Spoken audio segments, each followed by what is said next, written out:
The Chicago Bears were just linked to the absolutely perfect free agent move. There's a free agent that I feel is an absolute necessity to add to this team.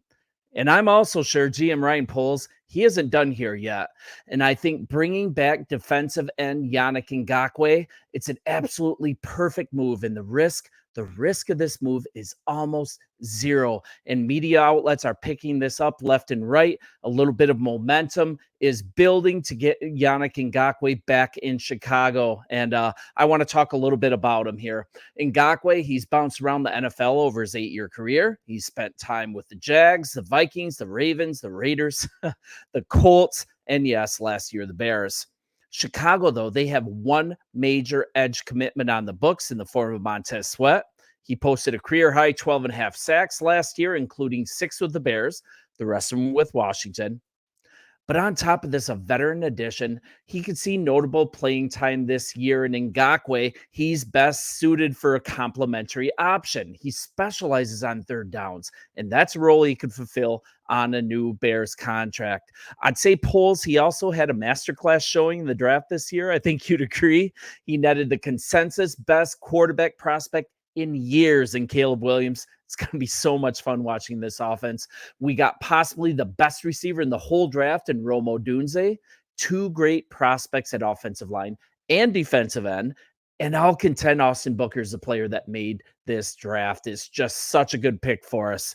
And Booker could operate as a rotational, in a rotational capacity as a rookie, I believe. But first team reps, that should not be expected right away. And the addition of Ngakwe will more ensure that.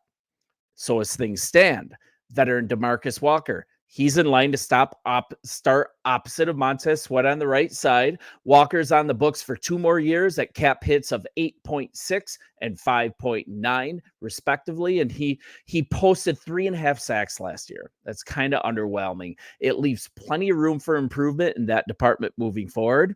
So the main question we're going to ask about Yannick is, hey, how is the ankle? And this story ran on NBC Sports Chicago. It's captioned, "What ankle?" He looks smooth running around those cones. It appears he's ready to go. And if we look at it, we didn't make a lot of effort to improve the defensive line in the offseason, did we? Austin Booker, once again, nice addition. He racked up 8 sacks and 12 tackles for a loss for Kansas last year. But the guy's not quite ready. I'm going to pose a question here. Could it be that Poles has been waiting to bring back Yannick Ngakwe this whole time, bring him back on another 1-year deal? And it was late in the offseason last year that he brought him on. I think it's really good to repeat that again. And it appears he's fully ready to take the field. We know that we need more assistance in the trenches. This move feels like a no-brainer. And here's the thing as well, and I'm going to move on to this story on heavy.com. You guys know this is a good source already, but this profile is fantastic. So in this, it details that Coach Eberflus, he shared the following about team needs previous to the draft. And this is this quote: "Certainly pass rusher is one of them. We got to make sure that we have somebody opposite of Sweat. You can never have enough of these guys because they affect the game. They affect the game so much." So basically, if you look at it, right, it was the first thing he mentioned when asked about team needs, and the sum total of their efforts in free agency, that's been signing Jake Martin, a player with the 6th team in 7 years, 18 career sacks, 15 starts, never made more than 4 sacks in any season. That's not enough. And the Bears have about 10.7 left in effective cap space. They're actually better positioned than most teams to make a notable post-draft free agent addition, right? They'd also have to do some shuffling, but Yannick, he'd have to take less than last year. He's going to have to, and he's not been linked to any potential suitors so far.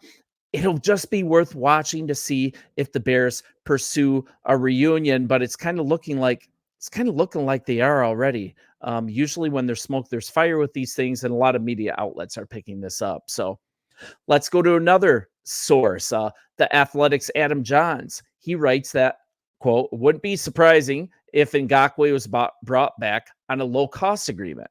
The 29-year-old last year, he signed a 1-year, 10.5 or was it 10.7 million deal last offseason.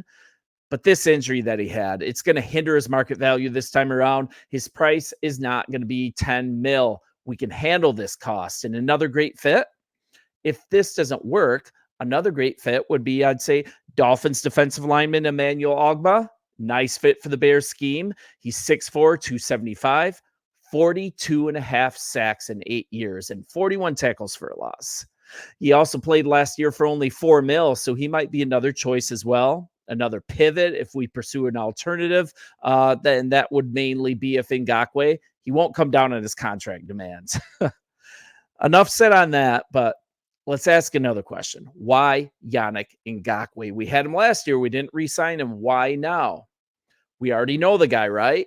He was really coming on towards the end of the year, opposite Montez Sweat. He's brought in last year. Once he was gone, the defensive line wasn't quite the same after he went down with that season-ending ankle injury, right?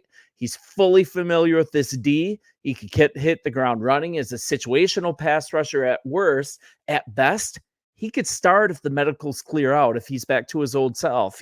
That was his role last year. And this could take even more pressure off Austin Booker as he develops his raw talent. Austin Booker has to eventually become an every down player, and bringing Yannick in, that could really help him with that, take off the pressure. He's still out there in free agency. His services, they could come very cheaply. In limited time last year, he provided a spark to the defense. He had 7 quarterback hits, 6 tackles for a loss, 4 sacks. Sweat will still be our primary pass rusher. That's not changing. But if Ngakoue, if he's there on the other side, on the right side, offenses will have no choice but to be a little more honest with the blocking schemes. I mean, bring him back on a 1-year deal. It's perfect. And another thing to consider, we have more than one player to develop on this defensive line. If you've forgotten, Gervon Dexter, he's an absolute must to continue shaping into our 3-tech. I think he's going to be our 3-tech defensive lineman, defensive tackle moving forward. And this Flus defense, it absolutely depends on that. And to add the rushing talent of Yannick, that just pretty much says we could have the dominant force of Sweat, the further development of Gervon Dexter, plus the ability to bring from the right side waves of pass rush. A pretty nice rotation, right? With Ngakoue, Booker. We also have DeMarcus Walker as a part of that as well. I'm still not convinced that Walker, I don't think anyone is. I'm not convinced that Walker should be an every down player. Adding Yannick, it just solves a ton of issues. He's still only 28. By the time the season starts, he'll be 29. And in his 8th season, let's review last year just a little bit more. 22 tackles, 6 for a loss, 4 sacks, 7 quarterback hits, and it was only in 13 games. That's not exactly superstar stats, right? But the numbers, they don't really tell the whole story here. This is the first time in his career that he failed a total 8 sacks, 19 and a half over the previous 2 years. And he started out a defense, frankly, wasn't playing great. It wasn't very good. I think his play was definitely affected by that. He's usually brought in by a team that's pretty good. He's put in as a situational pass rusher and he balls out. In Chicago, he was dependent on so much more as their primary pass rusher, and that's not what he excels at.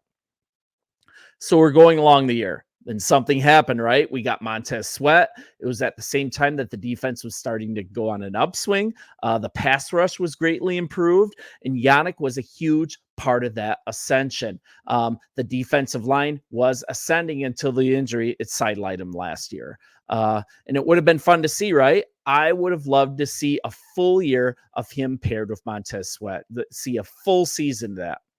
And if you look back at old stories. I talked about it last year. If you want to go way back, that injury was a huge blow at that time as we were kind of starting to contend for the playoffs, and the pass rush just didn't have the same pop after the injury. So Ngakoue, he was a spark plug, and I would love to see him back on a team. Depending on the cost, the Bears, they could very well find bringing back Ngakoue. He's the best fit for their plans. And much like last year, it would be a very late signing. There is plenty of time. We can find the cap space. And I know I don't have to ask you to, but you guys are going to let me know what you think. This channel is on an upswing too. We are growing at such a positive rate. And also the atmosphere of the family is really positive, and I want to keep it that way. So glad you guys are watching. Thank you so much. Bear down, and we'll talk soon. See ya.